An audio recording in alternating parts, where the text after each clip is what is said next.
The day Ida Reed rode into Harlan's crossing with nothing but a Winchester rifle, a saddlebag full of dried beef, and a deed to 40 acres of dead land, every man in town had one of two reactions. He either laughed or he stared, and not a single one of them did anything useful. It was the spring of 1878, and the Kansas plains were still raw from a brutal winter that had killed cattle by the hundreds and frozen the creek beds solid well into March. Harlan's Crossing was the kind of town that had sprung up like a weed after the railroad came through fast, scrappy, and not entirely sure it would survive its own ambitions. There was a general store run by a man named Horace Pickle who smelled permanently of tobacco and vinegar, a saloon called the Red Lantern that never fully closed its doors, a church that had no minister, and a jail that had no sheriff. What Harlan's Crossing did have, however, was a street full of men who thought they knew everything about everything, and Ida Reed had spent the last 26 years of her life learning how to walk through exactly that kind of crowd. She tied her roan mare to the post outside the general store and pulled her hat down against the April wind, which came cutting across the prairie like it had a personal grudge. She was not a small woman, not in spirit anyway. Physically, she stood perhaps 5 feet and 4 inches, with dark brown hair that she kept pinned up beneath her hat because loose hair had no place on a day's ride, and brown eyes that had a way of measuring a room the moment she entered it. She wore a man's canvas coat over a blue calico dress because she had learned long ago that practicality and dignity were not mutually exclusive. "You lost, ma'am?" asked a man leaning against the post beside her horse. "No," said Ida, without looking at him. "Only asking because women don't usually ride in alone." "Then you haven't met many women," she said, and went inside. Horace Pickle behind the counter looked up from his ledger with the expression of a man who had seen strange things before but was always mildly surprised to encounter a new one. Ida set her deed on the counter and spread it flat with both hands. "I own the Mercer plot," she said. 40 acres northeast of town along the South Fork. I need to know who's been squatting on it." Horace squinted at the deed and then squinted at her. "Nobody's squatting on it, ma'am. It's just sitting there. Mercer died 2 winters ago, and his wife went back east. Nobody wanted it on account of the well being dry and the soil being half clay." "The soil being half clay," Ida said, "is what makes it suitable for what I intend to plant." "And what's that?" "Wheat," she said. "Hard red winter wheat." Horace stared at her for a long moment. "Ma'am, if you're intending to farm that land alone, I'd advise you to reconsider. It's not just the soil. There's the question of water rights, and there's also the question of Curtis Lanham." Ida looked up from the deed. "Who is Curtis Lanham?" "He owns the Lanham Ranch, which runs along 3 sides of the Mercer plot. He's been using the access road across the south corner to move his cattle. He's going to have something to say about a fence going up." "Then he can come say it," Ida said, folding the deed back into her coat. "I'll be at the property starting tomorrow morning. I'd like to purchase seed, a hand plow, some rope, and whatever nails you have in stock." "I'd like to sell them to you," Horace said, almost apologetically. "But you'll need more than just goods, ma'am. That land needs a well dug before it can grow anything, and well digging in clay soil takes equipment and muscle." "Then I'll hire someone," Ida said. "That might be harder than you think," Horace said quietly. "Curtis Lanham employs most of the capable men in this county." Ida let that information sit for a moment, the way you let a fire settle before you decide which direction it's going to burn. Then she straightened her hat, picked up her list of supplies, and said, "I'll manage." She was halfway out the door when she nearly walked directly into Lewis Bancroft. He was not what she expected when she looked up. He was not the sort of man who filled a doorway with bravado or swagger, which was the first thing that caught her attention, because most men who were built the way he was built tended to lead with their size. He was tall, broad across the shoulders, with the kind of hands that came from years of work rather than inheritance, calloused and square-fingered and permanently sun-darkened. He had black hair that needed cutting and dark blue eyes that she noticed immediately because they were looking at her not like she was an oddity or an obstacle, but with something closer to interest. He was 28 years old, and he had the look of a man who had not entirely decided what he was going to do with himself, which was a look Ida recognized because she had worn it herself not so long ago. "Pardon me," she said, stepping to the side. "My fault," he said, stepping to the same side. They did the small, awkward dance of two people trying to navigate a narrow doorway, and then both stopped, and he gestured for her to pass, and she did, and that was the whole of their first meeting. She did not think about him again until the next afternoon. The Mercer plot was exactly as advertised and worse. The well was not merely dry, it had partially collapsed. The timber casing rotted through so that the hole was a crumbling hazard rather than a resource. The small cabin on the property had lost 2 of its 4 window shutters to the winter wind, and the floorboards inside had warped with moisture and then dried crooked. The 40 acres stretched out around her like a challenge she had written herself, and Ida Reed stood in the middle of them and felt something settle into place in her chest the way it always did when she looked at a problem clearly and decided she was equal to it. She had been in Kansas territory 2 years before this, helping her aunt run a boarding house in Dodge City. Before that she had been in Missouri, where she had grown up on her father's farm until he died and left the land to her brother, because that was what men did in 1873. They left land to their sons regardless of which of their children had actually worked it. Ida had worked it. She had worked every inch of it. And she had left, not because she was driven out, but because she had decided quite deliberately that she would build her own thing on her own terms, and she had been working toward that with the single-minded patience of someone who knows exactly what they want and is willing to wait for the right moment to reach for it. She had saved money. She had learned everything she could about dryland farming. She had bought the deed to the Mercer plot through a land agent in Wichita for $47.30, which was almost everything she had, and she had ridden to Harlan's crossing alone because there was no one she trusted to ride with her. She was measuring the collapsed well with a rope when she heard a horse and looked up to see Lewis Bancroft riding across her southern boundary line on a gray gelding. He stopped at a respectful distance and looked at her without the particular expression of a man who thinks he is about to tell a woman something she doesn't know. That was the second thing she noticed about him. "You're on the Mercer plot," he said. "I own the Mercer plot," she corrected, coiling her rope. He nodded slowly. "I heard. Horace mentioned it this morning." He paused. "I'm Lewis Bancroft. I have a small operation about 2 miles east, 12 horses, some cattle.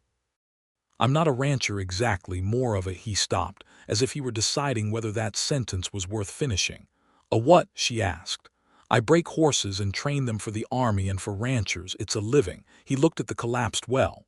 "You're going to need that dug out and relined before you can think about planting anything." "I'm aware," Ida said. "I dug my own well last year," he said.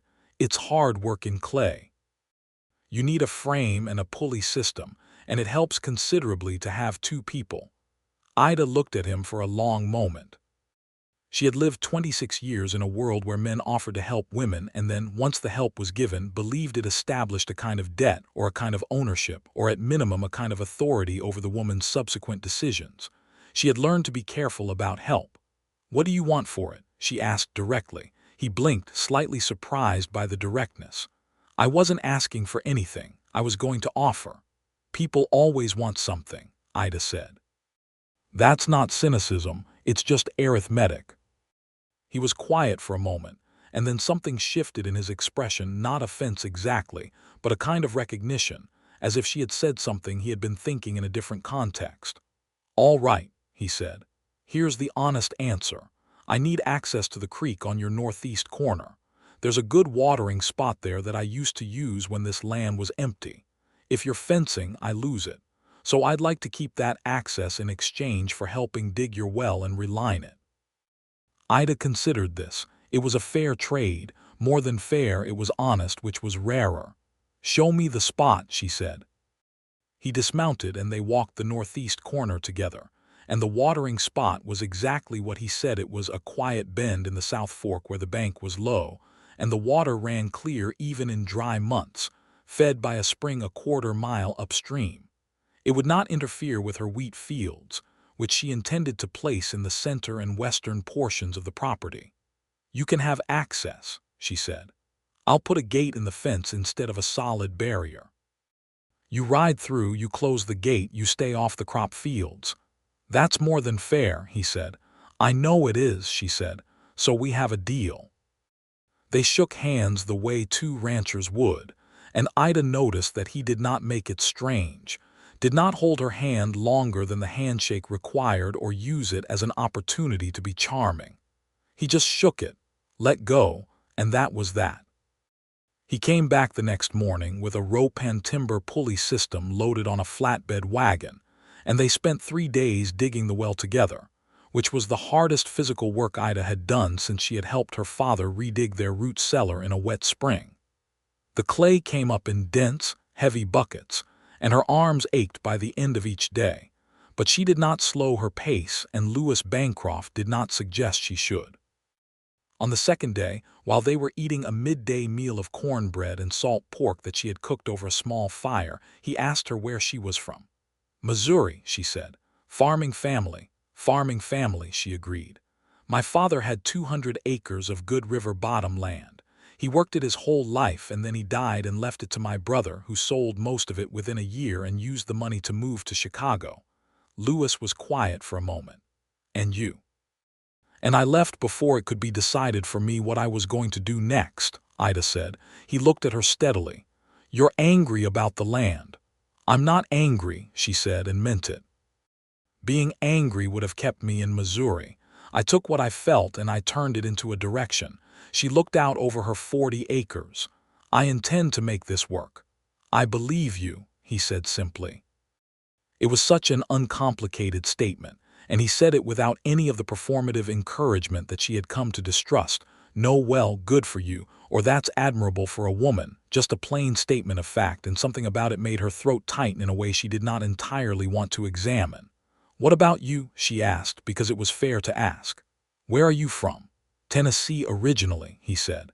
"My father was a doctor. I was supposed to be a doctor too." "What happened?" "I was not suited to standing still long enough to be a doctor," he said, and there was something rueful and genuine in the way he said it. "I came west after the war. My older brother fought in it. He came back different. The whole family came back different, one way or another." "The war changed a lot of things," Ida said. "It did," he agreed. "I figured if things were changing anyway, I might as well go somewhere I could build them the way I wanted, instead of trying to put the old things back together." They sat with that for a moment. Two people who had come to the same Kansas plain from different directions, and for different reasons, and arrived at the same conclusion about the importance of building something new. The well reached water on the third day, and when it did, when that first dark gleam appeared in the clay bottom and spread into a true pool, Ida felt something so expansive and warm in her chest that she had to press her hand flat against the well frame for a moment and just breathe. "There it is," Lewis said quietly, and he was smiling down at the water, and his smile was the kind that did not ask for anything, that was just happy on her behalf, and Ida decided in that moment that he was a genuinely good man. She did not decide she was in love with him. She was far too careful for that. But she decided he was good, and in her experience, that was a rarer and more important discovery. The trouble with Curtis Lanham arrived on a Thursday, which was perhaps fitting because Thursdays, in Ida's experience, had always been the day when things that had been building all week finally ran out of patience. Lanham was a large man in his mid-40s with a face like weathered saddle leather and the comfortable authority of someone who had never had his decisions seriously challenged. He arrived at the Mercer plot with two of his hands just as Ida was setting fence posts on the southern boundary, and he rode right up to within a few feet of her and stopped his horse without announcing himself, which she took as a deliberate statement of his intentions. "You're putting up a fence," he said. "I am," said Ida, without stopping what she was doing. That fence is going to close off my access road. Ida set down her post driver and turned to face him fully. Your access road crosses my property. You never purchased an easement and the previous owner is dead. The easement expired with him. The previous owner and I had an agreement. I don't doubt that, Ida said. That agreement is not recorded with the land office, which means it's not binding on the current owner, which is me. She had spent 2 evenings in the past week reading every land law pamphlet she could obtain from Horace Pickle's modest collection, and she knew exactly where she stood. You're welcome to go around. The road north of town adds perhaps half a mile to your cattle drive. Lanham looked at her for a long time with the expression of a man deciding whether he was dealing with someone he could dismiss or someone he would have to take seriously. Ida met his gaze without flinching. You know who I am? He asked. You're Curtis Lanham, she said. And I know you employ most of the men in this county, and I know you're accustomed to having things done your way, and I'm asking you to understand that that is not going to work here. This is my land. I have a legal deed. If you have a dispute, you can take it to the county seat and see what the judge says. One of his hands snorted. Lanham himself seemed more puzzled than angry, and then he did something she had not expected. He looked around the property, at the new well frame and the turned soil and the carefully marked furrow lines, and something shifted in his expression. You actually intend to farm this, he said. I do. By yourself. Largely, she said. He shook his head slowly, not with contempt exactly, but with the expression of a man encountering something he does not quite know how to categorize. All right, miss. Mrs., she said, not because she had ever been married, but because she had learned that in the West, married women were accorded a different kind of respect, and she was not above using the tools available to her. Mrs. Reed, he said, you'll find this harder than you think. I usually do, she said, but I've always found the gap between what I expected and what I managed to be narrower than men predict. Lanham looked at her for another moment, then turned his horse and rode away, and his hands followed, and Ida went back to setting her fence posts. Lewis came by that evening, having heard about the confrontation from someone at the Red Lantern, and he was not carrying a lecture about being careful. He came carrying a pot of beef stew he had made in his own kitchen, which he handed to her without ceremony. I heard Lanham came by, he said. He did, she said. How did it go? He left, she said. Eventually he'll find another way to be a problem, but today he left. Lewis sat down on the stump she used as a porch step. She had not yet begun rebuilding the cabin's proper porch, and looked out at the fading prairie sky. The wind had died down and the Kansas evening was coming on warm and golden, and there were meadowlarks somewhere in the tall grass. Do you want advice? He asked. About Lanham? No, he said. I was going to say about the water management for the wheat, but I can hold it if you'd rather eat first. She laughed. It surprised her the way it came out full and unguarded, because she had not been expecting the pivot. She sat down beside him on a second stump and accepted the pot of stew, and they ate, and he talked about wheat farming in Kansas clay soils with a genuine enthusiasm she found unexpectedly charming, because it was clear he had gone and read about it before coming over, specifically to be useful to her. You looked all this up, she said. I spent an afternoon at the county extension office in Wichita last week, he admitted, somewhat sheepishly. You drove to Wichita to look up wheat farming. I drove to Wichita to sell 3 horses, he said, and I stopped by the extension office while I was there. It was on the same street. But he was smiling when he said it, which meant some of it was for her benefit, and she let herself know that without making too much of it. Thank you, she said. It's nothing. Lewis, she said, and something in the way she used his first name made him look at her with a kind of careful attention. Don't tell me it's nothing when it's something. I'd rather have honest accounting between us. He held her gaze for a moment. All right, he said. It's something. I wanted to help, and I didn't want to offer help I couldn't justify.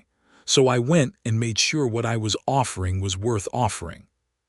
That's better, she said, and meant it as warmly as she could, which turned out to be quite warm indeed. May came in hot and steady, the way it does in Kansas when the summer is going to be serious, and Ida planted her first field of hard red winter wheat with the help of a hand seeder she had bought on credit from Horace Pickle and her own 2 arms, and the stubborn conviction that she was doing the right thing. Lewis came by when he could, which was more often than either of them had initially planned. Because his horse operation ran on a schedule he largely set himself, and he kept finding reasons to set it in a way that brought him past the Mercer plot. He never arrived empty-handed.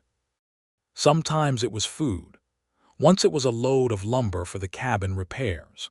Twice it was news of markets, of weather patterns coming down from the north, of a circuit judge who would be in the county seat for a week if she needed to establish any legal precedents regarding the Lanham easement question. And sometimes he arrived with nothing but himself and sat with her in the evenings while the prairie turned from gold to violet to dark.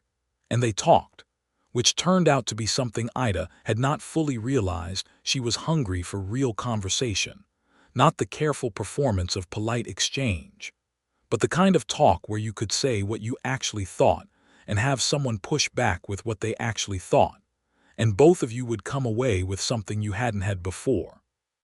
She told him about her mother, who had died when Ida was 14, and who had been a woman of remarkable practical intelligence, that the world had mostly used to bake pies and bear children, and there was a grief in the telling that Ida had not expected to still be so close to the surface after 12 years. He told her about the year after his brother came back from the war, the slow, difficult process of a family trying to understand what had been taken and what remained and how to be a whole thing again from broken parts. He talked about it without self-pity and without performance, and she respected him enormously for both.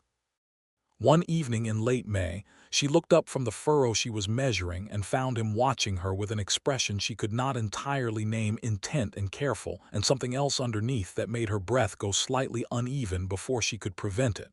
"What?" she asked. "Nothing," he said, and then stopped. "You asked me not to say nothing when I meant something." "I did," she agreed. He was quiet for a moment, working out whatever it was, and she waited, because she had found that he was always worth waiting for.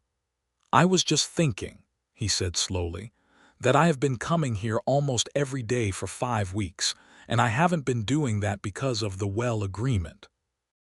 Ida set down her measuring rope. The evening air was still and warm and smelled of turned earth and the first hint of green from the new wheat pushing up through the clay. She looked at him steadily. "I know why you've been coming," she said. "Do you mind?" he asked, and the simplicity and honesty of the question caught her somewhere below her sternum. "I'm still deciding," she said, which was the most honest thing she could tell him. He nodded. "That's fair." "I need you to understand something," she said, and she said it carefully because it was important. "I left Missouri because I would not let my life be arranged by other people's expectations. I won't follow any man anywhere. I won't give up what I'm building here. I won't step back from what I've made. I won't arrange myself around someone else's needs at the expense of my own. If that's what Ida," he said quietly, and she stopped. He looked at her with those dark blue eyes that had a way of seeing things clearly. "I'm not asking you to follow me anywhere," he said. "This is your land. This is your farm. I wouldn't ask you to leave it any more than I would ask you to leave yourself." He paused. "But I would like to ask you, and I'm asking, not assuming, if you would let me be part of what you're building here. Not ahead of you, not behind you, beside you." The meadowlarks were going in the tall grass. The sky was bleeding out in shades of pink and amber. Ida Reed had been careful about very many things for a very long time, and standing in the middle of her hard-won 40 Kansas acres, she made a deliberate choice. "Ask me properly," she said.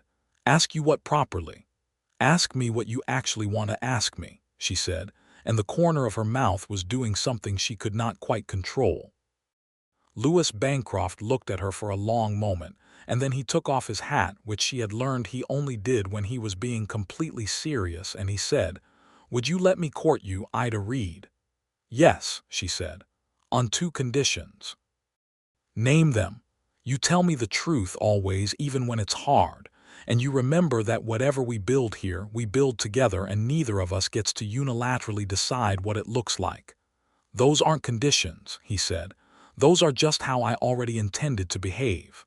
Good, she said. Then we have an understanding. He put his hat back on and she picked up her measuring rope, and they went on working until the light failed them. And that was how Ida Reed agreed to be courted by Lewis Bancroft, which was not how most people in 1878 Kansas would have described what happened between them, but it was accurate. The summer of 1878 was long and hot, but the wheat came up green and strong from the clay soil, and Ida learned things about her land in that first growing season that no pamphlet could have taught her. She learned where the drainage ran and where it pooled. She learned which corner got the first frost and which got the most wind. She learned that the southwest quarter had a slight depression that would become her best field in dry years because it caught and held whatever moisture fell.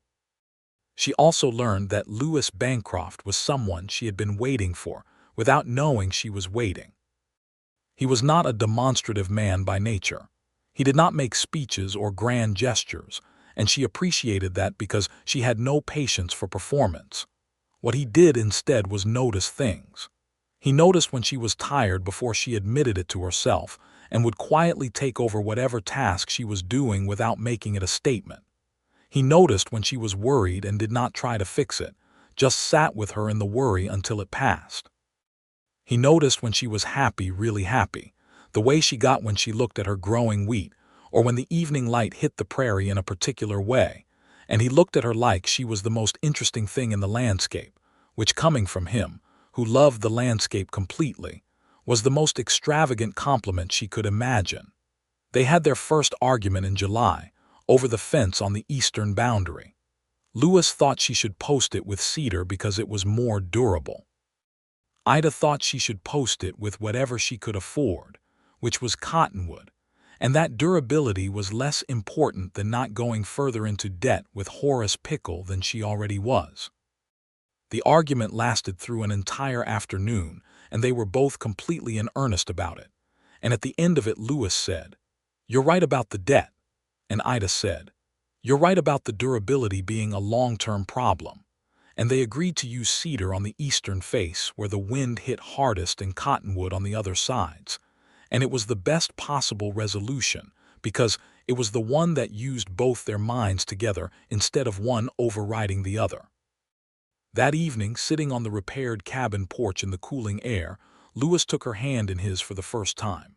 He didn't say anything about it. He just took it and she let him, and they sat that way watching the stars appear one by one over the Kansas plain, and the rightness of it was the kind she had always suspected was possible and had never quite found until now. In August, Curtis Lanham tried again. He didn't come himself this time. He sent his foreman, a lean man named Drover Beck, who had the reputation of being the most effective problem solver in Lanham's employ, with a written offer to purchase the Mercer plot for $250, more than 5 times what Ida had paid for it. "Mr. Lanham is prepared to be generous," Beck said. "Mr. Lanham can keep his money," Ida said. "Ma'am, the offer is considerable." "The offer is beside the point," Ida said. "This land is not for sale. It was never for sale. Tell him not to waste another messenger's time." Beck left, and then things got unpleasant in the minor ways that powerful men in 1878 used to express displeasure with decisions that didn't go their way. The supply of certain items at Horace Pickle's store became temporarily unavailable for purchase by Ida Reed. A water diversion on the Lanham property upstream slightly altered the flow at the South Fork. 2 of her fence posts on the southern boundary were found knocked down on a Monday morning when she had checked them Friday night.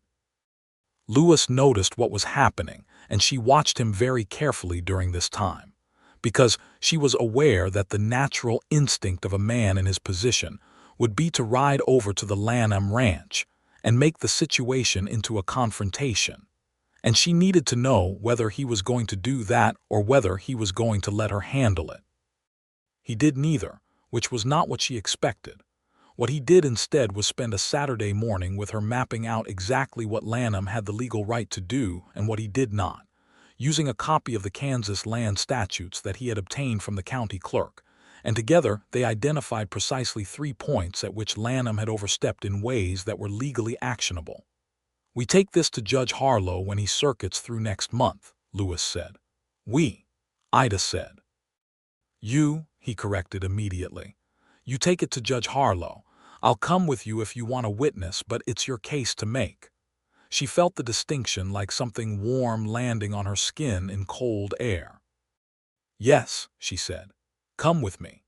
When Judge Harlow arrived in Harlan's Crossing in late September, Ida Reed presented her case with the kind of organized precision that caused the judge to lean forward in his chair and look at her over his spectacles with an expression that contained something she rarely saw in a judge's eyes, which was genuine attention. The ruling came down clear and firm. The water diversion on Lanham's property was ordered corrected within 30 days. The pattern of interference with her fencing was noted in the public record. Curtis Lanham's foreman sat in the back of the improvised courtroom. They used the church. The circuit judge always used the church with the expression of a man who had expected a shorter proceeding. When they walked out of the church into the bright October sunlight, Lewis looked at her with an expression she had come to recognize over the past months as the one that meant he was feeling something he was not sure he was going to say. "Say it," she told him. "I have never been so proud of someone," he said, simply and completely, and Ida found that her eyes were doing something she did not entirely authorize. "Don't make me cry in the middle of the street," she said.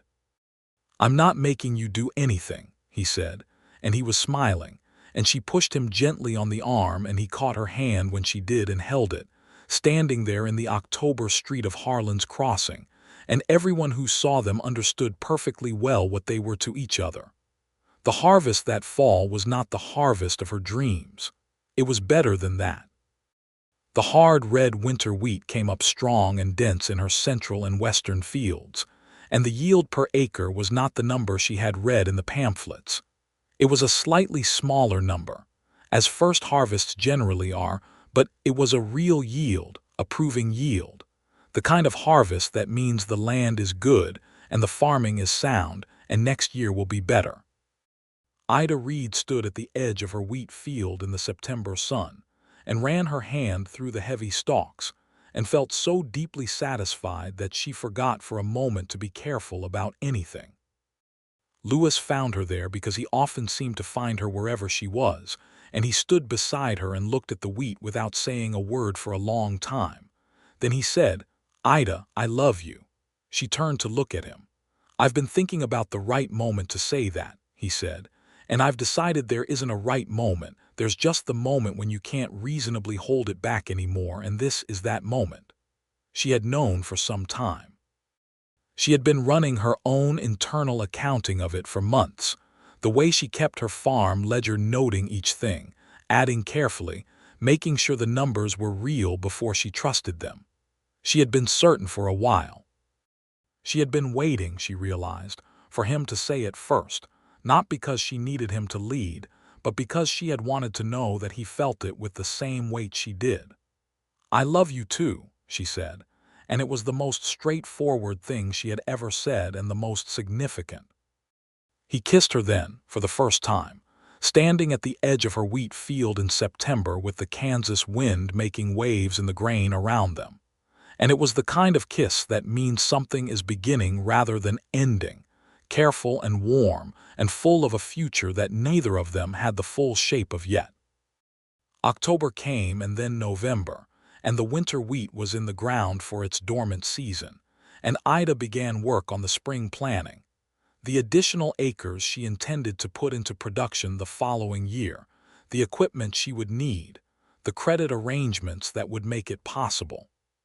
She spread her maps and her ledgers across the kitchen table of the repaired cabin and worked by lamplight, and Lewis often sat across from her with his own paperwork, because he had begun keeping his records at her table, which had happened gradually and naturally, and without either of them declaring that it had happened, the way the best things often do.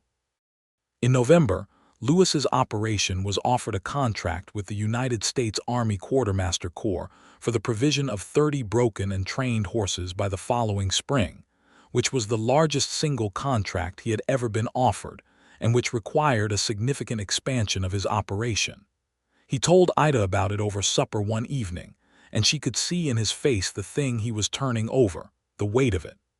"What's stopping you from taking it?" she asked. "The expansion requires either more land or a second man working full-time," he said. "Land is expensive. Hiring a man is expensive. The contract pays well, but the margin isn't as large as it looks when you account for the expansion costs." Ida looked at him across the table. "Use the northeast corner," she said. He blinked. "Your northeast corner. I've been looking at my acreage plan," she said, spreading her map across the table between them. "I'm only going to be able to effectively manage 30 acres in wheat next year, even with the additional equipment I'm planning to buy. The northeast 10 acres is too close to the creek bank. It floods in spring. It's not good wheat land." She tapped the corner on the map. "You could run temporary corrals there for the horse work without interfering with my crops. I'd want a portion of the contract proceeds proportional to the land use." He stared at her. "The creek bend your horses use for water is already there," she said. "It's practical." He stopped. "Are you proposing a business partnership?" "I'm proposing a practical use of available resources," she said, but she was smiling. "Are you going to argue with the arithmetic?" He looked at her for a long moment, and then something in his face went soft and warm in a way that made her want to reach across the table and take his hand, which she did. "Ida Reed," he said quietly, "what did I do to deserve you?" "Nothing yet," she said. "That's why you're taking the Army contract."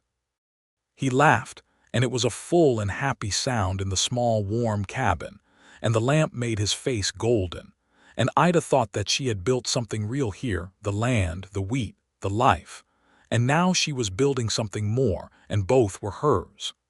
December in Kansas is not gentle, and the winter of 1878 going into 1879 was a serious one. The temperatures dropped hard in mid-December and stayed down, and the prairie went white and silent. And Ida found herself spending more time at Lewis's place, because his cabin was slightly larger and had a better stove, and it seemed foolish for two people to maintain separate fires when they could maintain one between them. There was a morning in mid-December when she woke up in his cabin.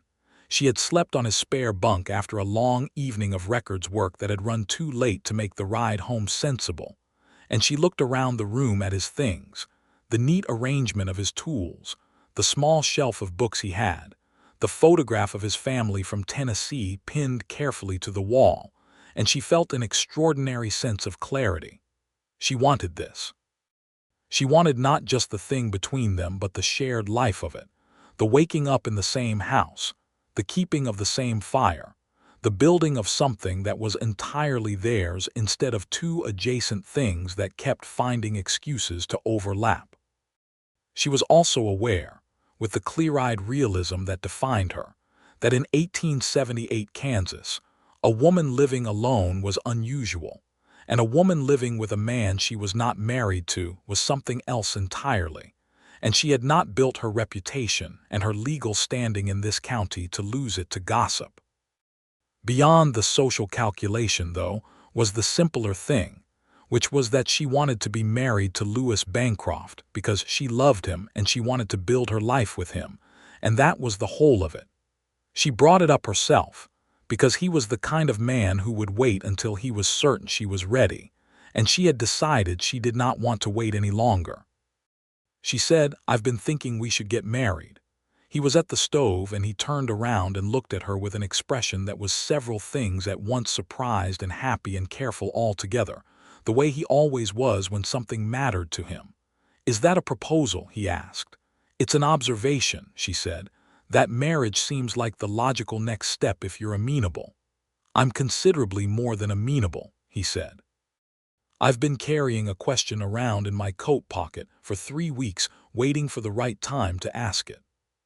He reached into the chest pocket of his coat, which was hanging by the door, and took out a small ring, a simple gold band with a turquoise stone set in it, which was not the kind of ring that cost a fortune, but the turquoise was the same color as the Kansas sky in October, and Ida felt her throat close up entirely. "I was going to ask you properly," he said, coming across the room to her. "I was going to find the right moment and say it beautifully." "Say it now," she said, barely above a whisper. He took her hand and looked at her with those dark blue eyes and said, "Ida Reed, you are the most remarkable person I have ever known, and I love you with everything I am, and I would like nothing more than to spend my life working beside you and building beside you and being beside you. Will you marry me?" "Yes," she said, and her voice cracked on the word just slightly, and she let it. He put the ring on her finger, and she held his face in her hands and kissed him properly. And outside the Kansas, winter was making its full argument against anything being warm or growing. And inside the cabin the stove was going and they were warm, and that was enough. They were married in January of 1879 in the church that had no minister, by the circuit preacher who came through on a Tuesday, which was not a traditional day for weddings but suited Ida Reed perfectly because she had never been traditional, and she saw no reason to start now. Horace Pickle attended and wept, which surprised everyone including Horace. 2 of Lewis's rancher clients came. A woman named Adeline Church, who ran the milliner's shop, and who had become one of Ida's few true friends in Harlan's Crossing, stood as her witness, and cried openly and without apology. The ceremony was short and completely sincere, and at the end of it, Ida Reed became Ida Bancroft by law, though she continued to be called Ida Reed by herself and by everyone who knew her, because she had made her name mean something in this county and she intended to keep it. After the wedding, they made the decision together, and it was a real together, sitting down with both their maps and both their ledgers and working it out like the practical partnership it was, that they would consolidate their operations on the Mercer plot. Lewis's 12 acres to the east would be sold because the price had come up and it was good capital, and that capital would go into expanding both the wheat operation and the horse training on the combined land. The northeast corner would be built out with proper corrals and a training pen. The cabin would be expanded before the next winter. It was a good plan. It was their plan. Nobody had told them what it should look like. Spring came back to Kansas with its usual combination of beauty and violence, warm days and cold nights, thunderstorms that rolled across the plain like arguments, and then the sudden overwhelming green of everything that had been waiting under the frost. Ida's winter wheat came through its dormancy strong, and the new acreage she had seeded in the fall began to show its first blades in March, and she walked her fields every morning like she was reading a book she couldn't put down. Lewis had his training corrals up by April and was working the first horses under the Army contract. By May, 12 animals in varying stages of training, and the work suited him completely. The patience of it, and the physical engagement of it, and the satisfaction of taking a green, wild-eyed horse and bringing it to a point where it trusted a rider without losing its spirit. Ida watched him sometimes from across the field and thought that he loved horses the way she loved wheat, not as tools, but as living things that responded to respect and attention. They learned each other's rhythms over the spring and summer of 1879. She learned that he was at his best in the mornings and would sometimes be quiet and internal in the evenings until he had eaten, and she didn't take the evening quiet personally.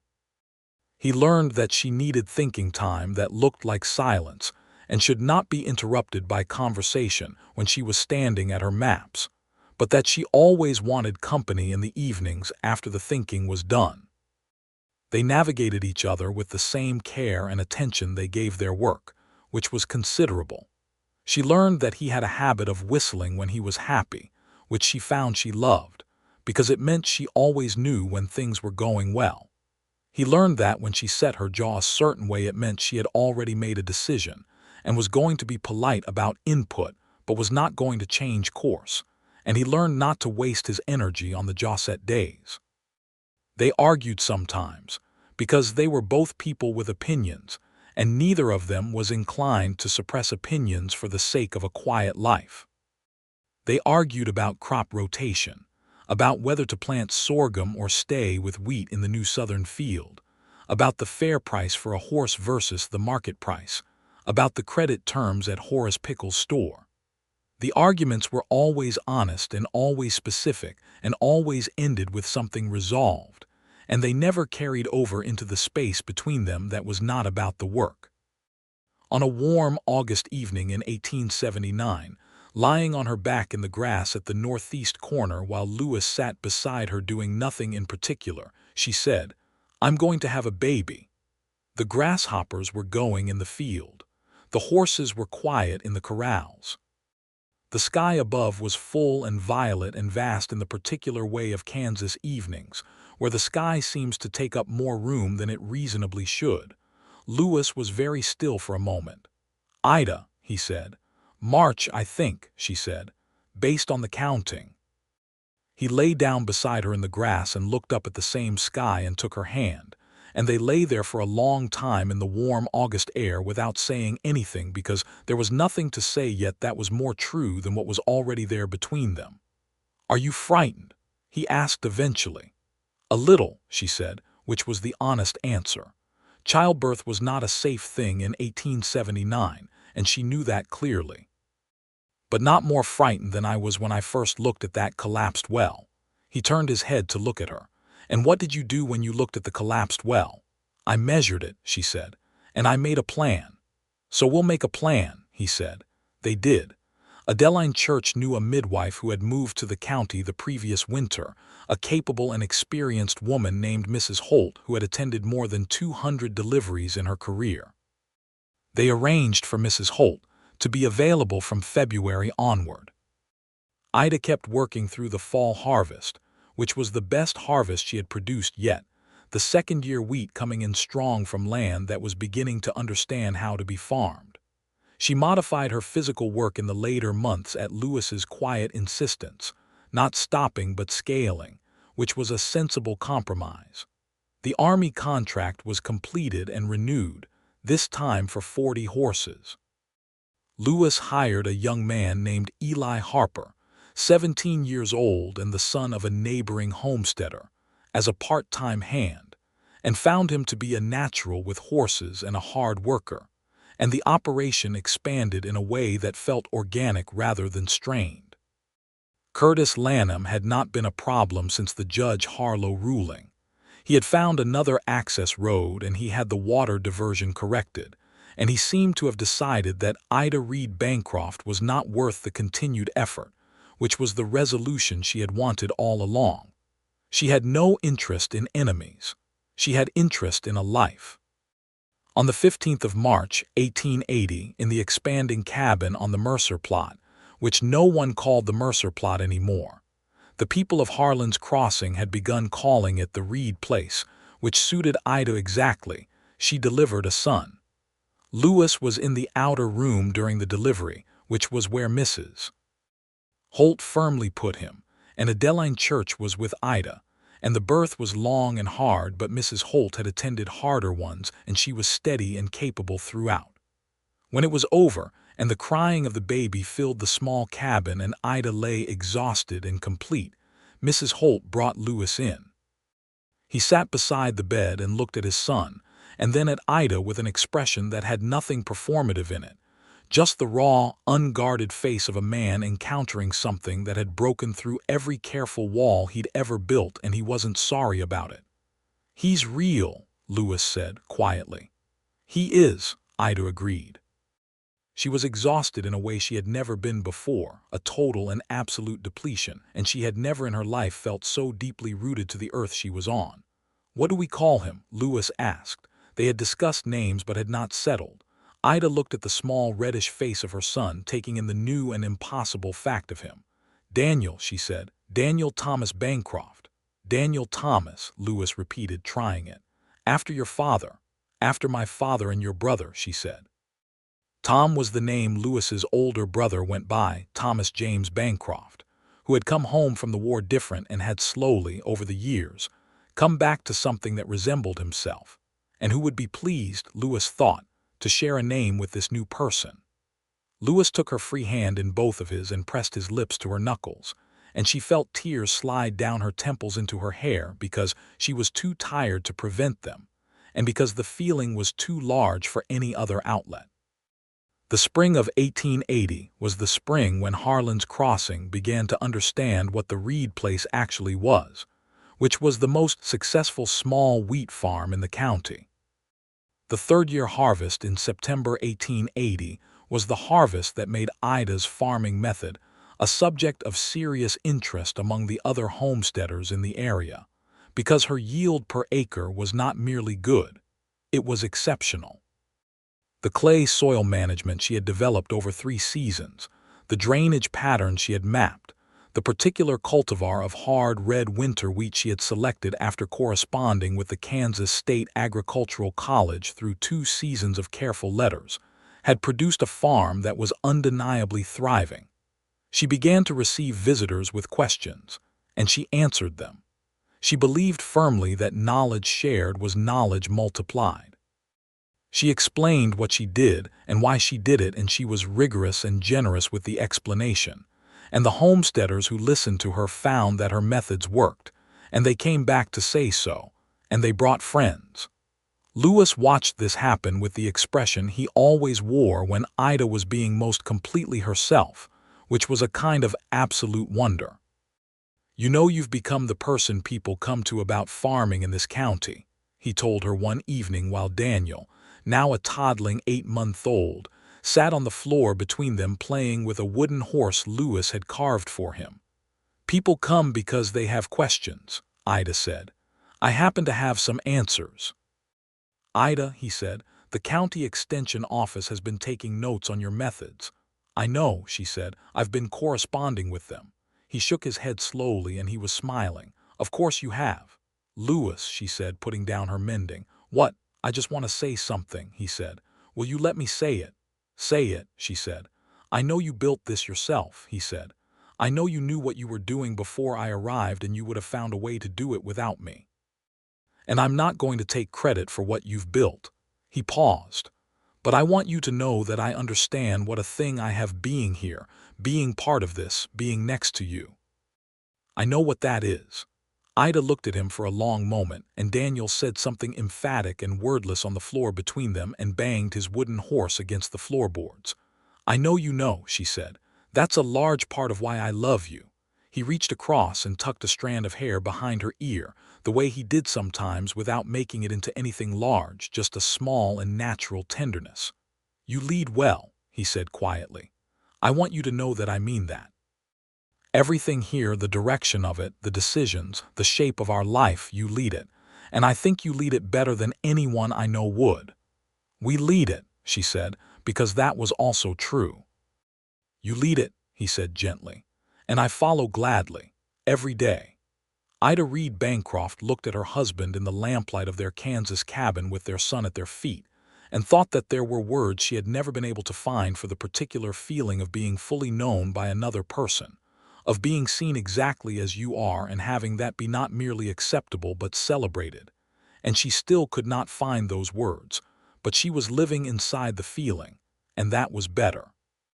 The summer of 1881 brought several things in quick succession.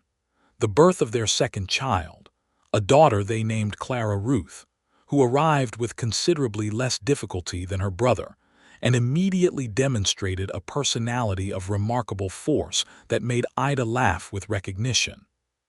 The completion of the cabin expansion, which now had 4 proper rooms, a full porch, and 2 glazed windows that let in the light in a way that made the interior feel entirely different from the cramped and dim space Ida had first walked into, and a letter from the Kansas State Agricultural College in Manhattan, Kansas, inviting Ida Reed Bancroft to present her dryland wheat farming methodology at their autumn symposium.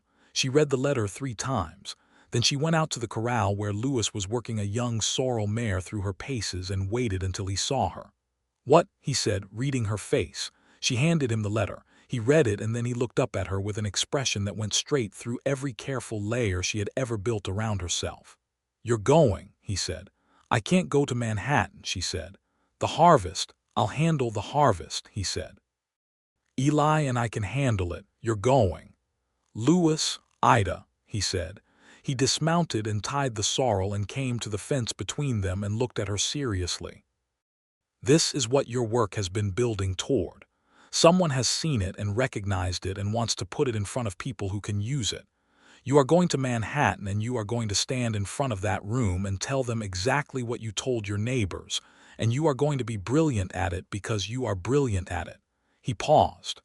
"I will take care of everything here. That's my part. This is yours." She held his gaze and felt the full specific weight of what he was saying, and more than that, what he was not saying. He was not saying it reluctantly or generously. He was saying it because it was simply true and right, and he saw no reason to make it complicated. "Thank you," she said. "Don't thank me," he said. "Just go be remarkable." The symposium was in October, and Ida Reed Bancroft stood in front of 47 agricultural researchers, extension agents, and farming professionals in a large hall in Manhattan, Kansas, and spoke for 90 minutes about hard red winter wheat cultivation in clay-dominant soils with limited irrigation. And when she was done, the room applauded for longer than was strictly necessary, and 3 people immediately requested copies of her written methodology. She wrote to Lewis from Manhattan that night. "You were right," she wrote, "though do not let that go to your head. I was brilliant at it. Come spring, I believe we should expand the south field by 15 acres.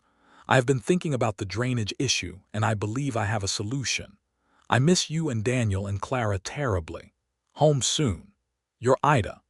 She was home in 4 days, and when she rode into the yard, Lewis was on the porch with Daniel on his hip and Clara in his other arm, and the expression on his face when he saw her was the single most beautiful thing she had ever seen.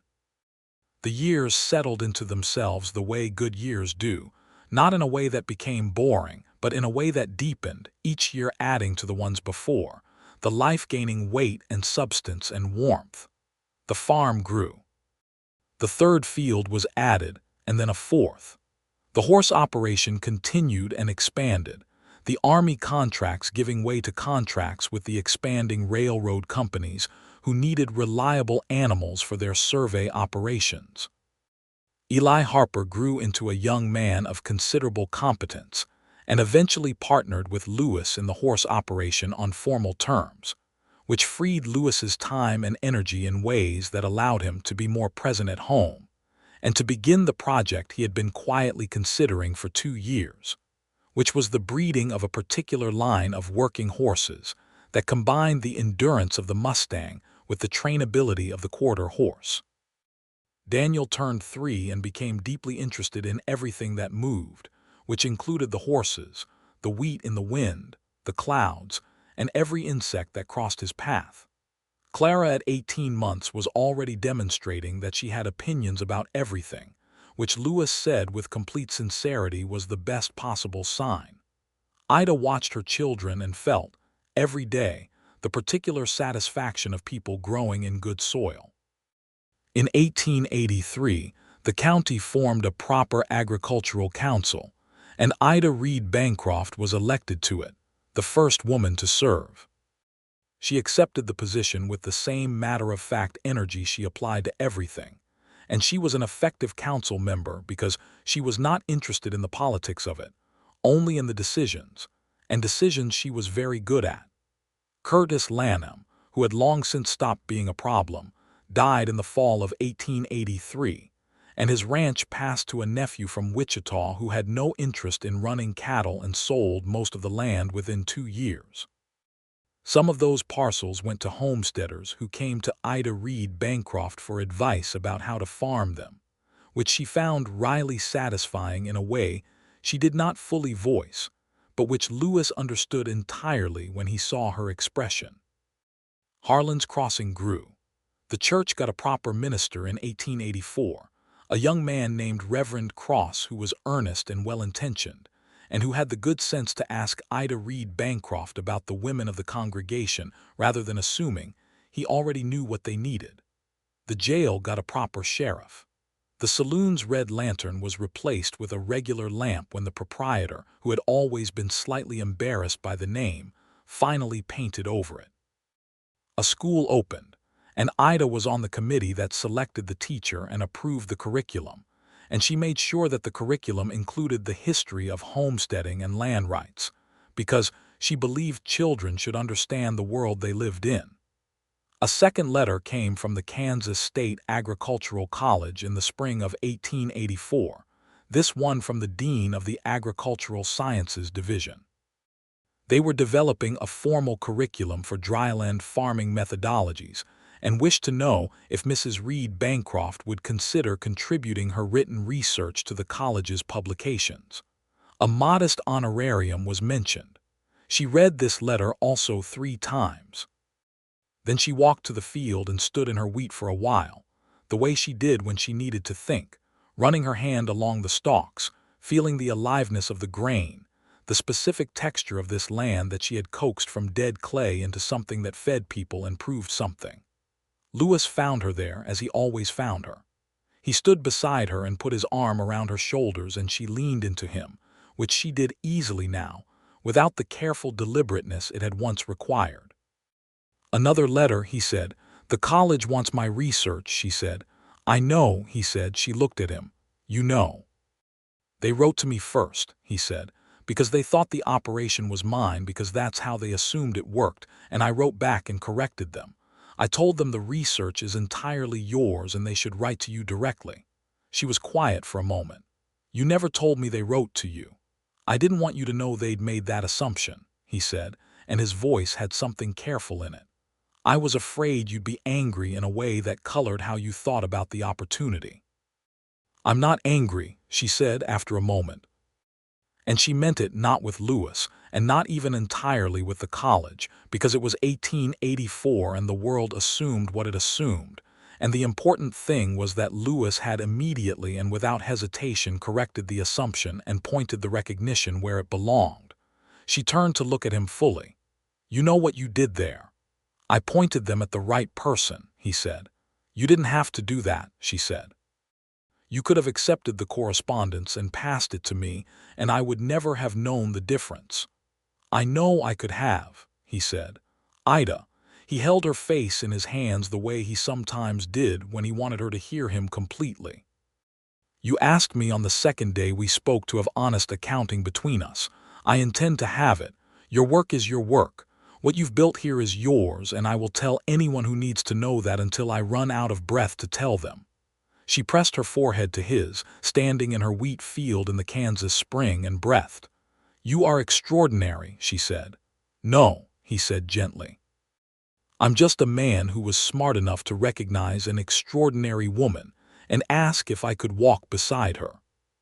She answered the college's letter and contributed her research, and the Kansas State Agricultural College published her work in 1885 in a formal agricultural bulletin that was distributed to farming communities across the state and eventually across the Great Plains territories.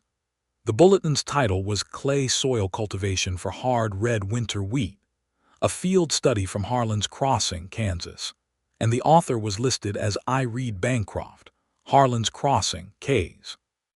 She put the copy of the bulletin on the small shelf in the cabin's kitchen, next to Lewis's shelf of books and across from the photograph of his family from Tennessee, and she looked at it sometimes when she was making coffee in the morning, and it gave her the particular quiet satisfaction of something completed, not ended, but completed, the way a well-built thing feels when you step back from it and know it is sound. Daniel turned 6 in 1886 and Clara turned 5, and there was a new baby on the way, which Ida had told Lewis about in August while they were sitting on the porch after supper watching the late summer sky. "A third," he said. "A third," she agreed. "Are you ready for a third?" She considered this genuinely. The farm was stable and productive. The household was organized and functioning. She and Lewis had found, over 7 years, an arrangement of their shared life that worked as well as any arrangement of 2 full and independent lives could work, which was to say beautifully and imperfectly and with continuous navigation and genuine good faith. "I was ready before I expected to be," she said. That seems to be how it works." He laughed. He was graying a little at the temples, which she found inexplicably endearing, and he was still broad across the shoulders and calloused and capable, and when he laughed beside her in the summer evening, she felt the contentment of a thing deeply and truly made. "I love our life," he said. "I love our life," she agreed. The third child arrived in the spring of 1887, another son, who they named William after Lewis's father, the doctor, and who arrived loudly and with the clear intention of making his presence thoroughly known. Mrs. Holt had retired by then but had trained her daughter-in-law, Mrs. Cecily Holt, who had attended the birth and declared William Bancroft to be the most impatient baby she had ever delivered, which was possibly true. Daniel was fascinated by his brother and kept trying to teach him things the baby was developmentally incapable of learning, which Lewis said was the most Daniel-like behavior imaginable. Clara treated the new baby with the serious proprietary attention of someone who has decided she is responsible for something and takes that responsibility extremely literally. The farm continued to grow and to produce, and the methodologies Ida had developed continued to be adopted by neighboring farmers, and Harlan's Crossing became, over the course of the 1880s, a genuinely prosperous small town, not the desperate scrappy weed it had been when Ida first rode in, but something with roots, something that had decided to stay. Horace Pickle expanded the general store and hired 2 assistants. Adeline Church opened a second millinery shop in the next town over. Eli Harper married a woman named Susanna from a farming family south of town and built a house on the edge of Lewis's former 12 acres.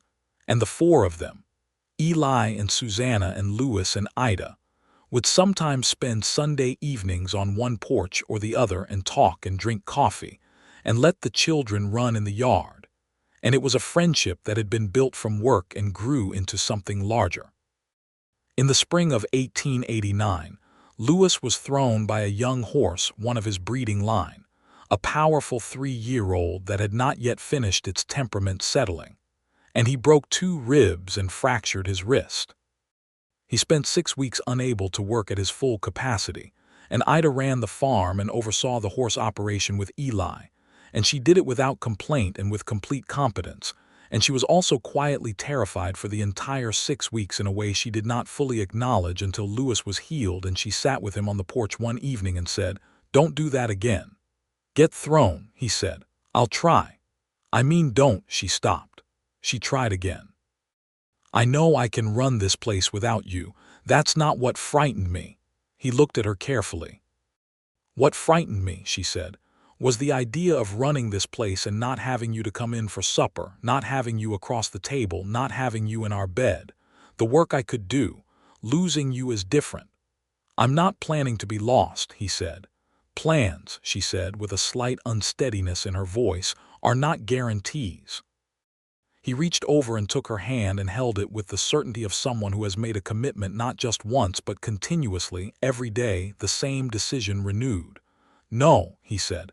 "They're not, but Ida, I'm here, right here." "I know," she said. She pressed her free hand over both of theirs. "I just needed to say it." "I'm glad you said it," he said. "I'm always glad when you say what you mean."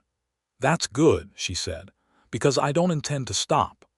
The 1890s came in, and the country changed around them the way countries do, the frontier closing, the territories settling into statehood, the railroad extending and retracting and extending again.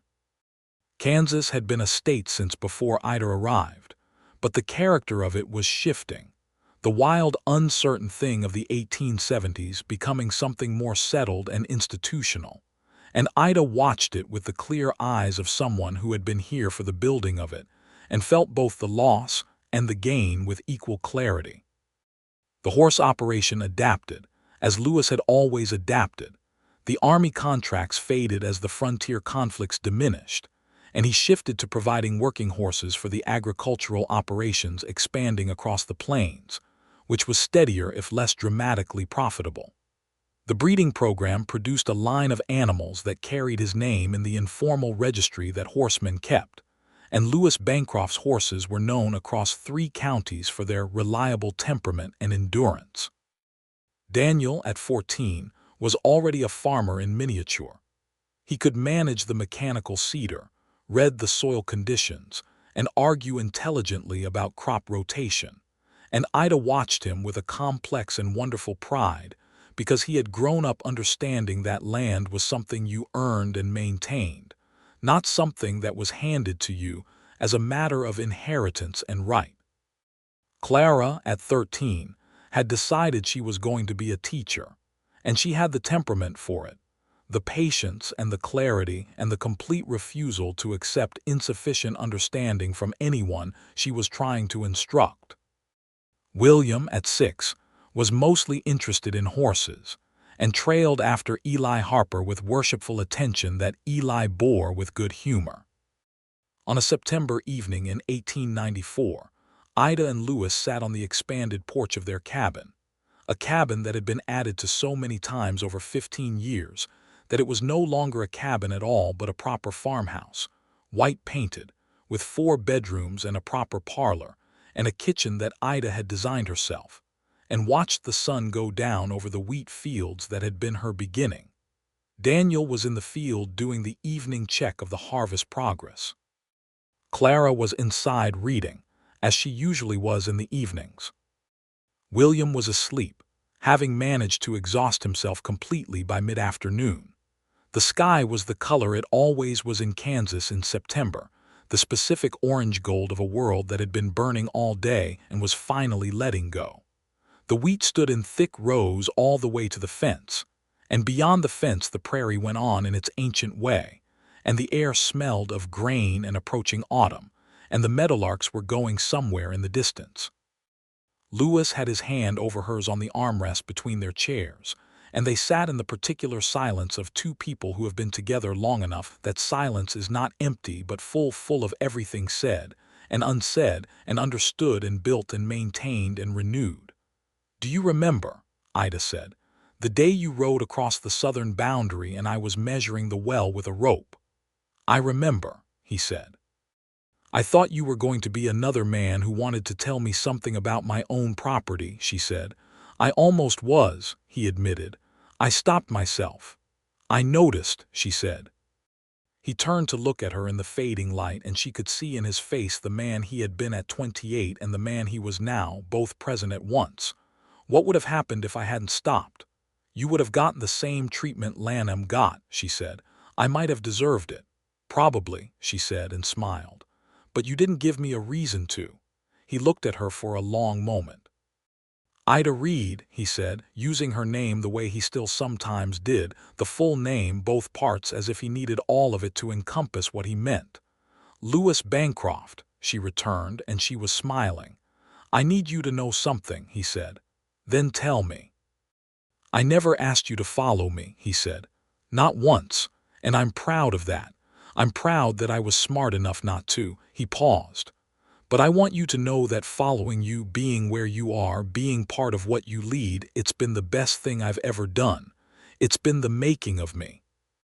Ida turned her hand over under his and held it properly, and she felt all 16 years of their life together in the weight of his hand in hers. The well, the wheat, the fence posts, the judge's ruling, the ring with the turquoise stone, the 3 children, the college bulletin, the porch, the harvest, all of it. And she said quietly and completely, "You haven't followed me, Lewis. You've walked beside me." "That's everything," he said. "That's everything," she agreed. The wheat rustled in the evening wind, and the meadowlarks sang in the tall grass, and the Kansas sky did what it always did at September sunset. It opened up completely, impossibly wide and blazing, and held everything under it. The farm and the town and the family and the life that Ida Reed had built on 40 acres of dead clay soil with nothing but a Winchester rifle, a saddlebag full of dried beef, and the absolute certainty that she was going to make something real. She had. She had made something very real indeed, and it was hers and his, theirs. Built together from the ground up, on honest terms with honest hands, and it would stand as long as the Kansas plain stood, which was long enough.